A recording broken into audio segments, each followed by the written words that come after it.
پیارے مدنی منوں، آج ہم آپ کو ایک دلچسپ کہانی سناتے ہیں جس کا نام ہے عقل مند پرندہ۔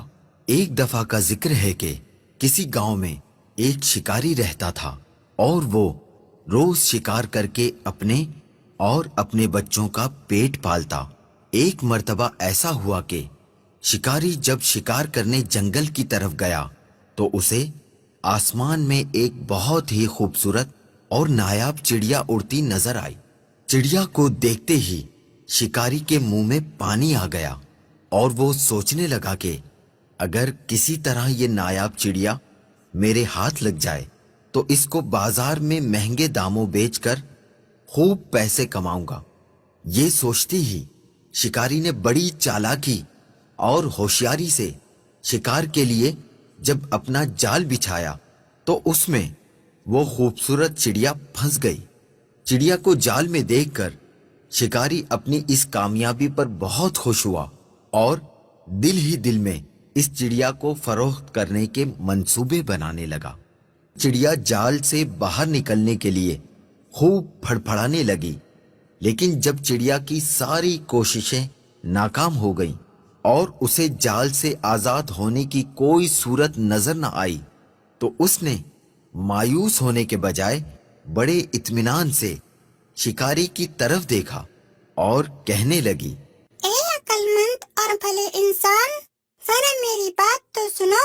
مجھ چھوٹی اور ننھی سی چڑیا کو پکڑ کر آپ کو کوئی فائدہ نہیں ہونے والا، کیونکہ اگر تم مجھے ذبح بھی کرتے ہو تو میرے تھوڑے سے گوشت اور گنتی کے چند نرم و نازک ہڈیوں سے تمہارا کیا بنے گا؟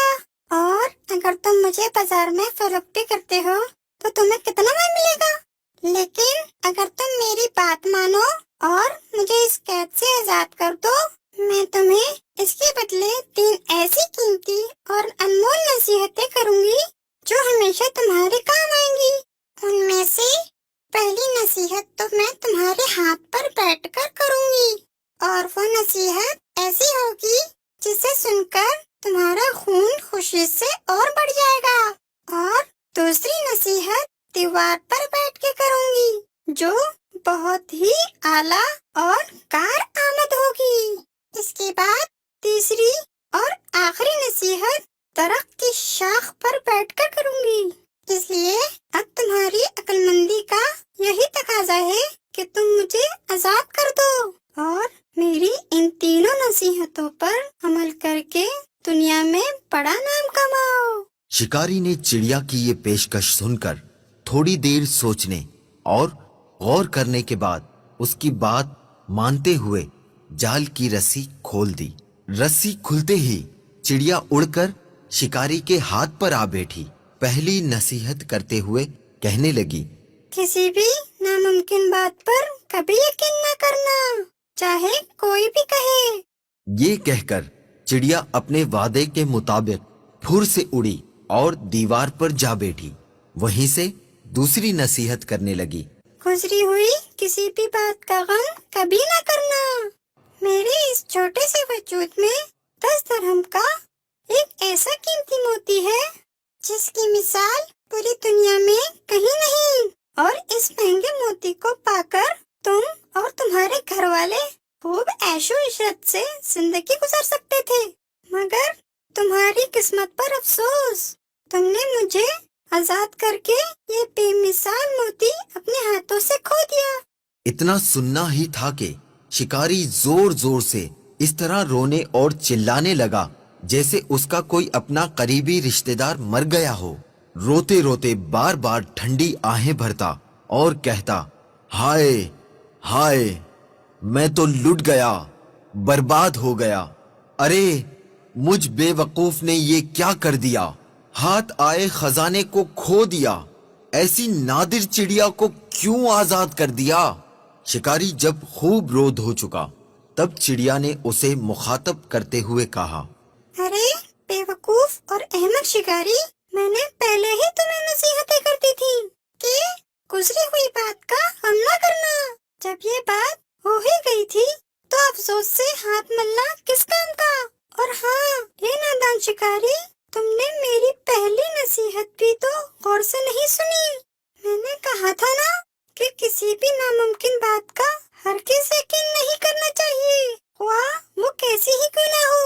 اب ذرا عقل سے کام لو اور دیکھو تو صحیح، مجھ ننھی سی جان کا پورا وجود 3 درہم سے زیادہ کا نہیں ہے، تو پھر 10 درہم کا موتی میرے چھوٹے سے وجود میں کیسے آ سکتا ہے؟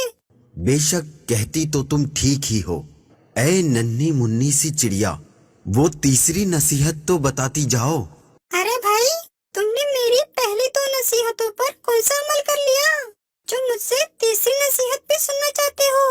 وہ قیمتی نصیحت تم جیسے نادان انسان کے لیے نہیں ہے۔ یہ کہتے ہی وہ چڑیا پھر سے اڑ گئی اور شکاری اس کو دیکھتا ہی رہ گیا۔ پیارے مدنی منو، دیکھا آپ نے وہ ننھی سی چڑیا کیسے اپنی دانائی یعنی عقل مندی سے اس شکاری سے اپنی جان بچانے میں کامیاب ہو گئی۔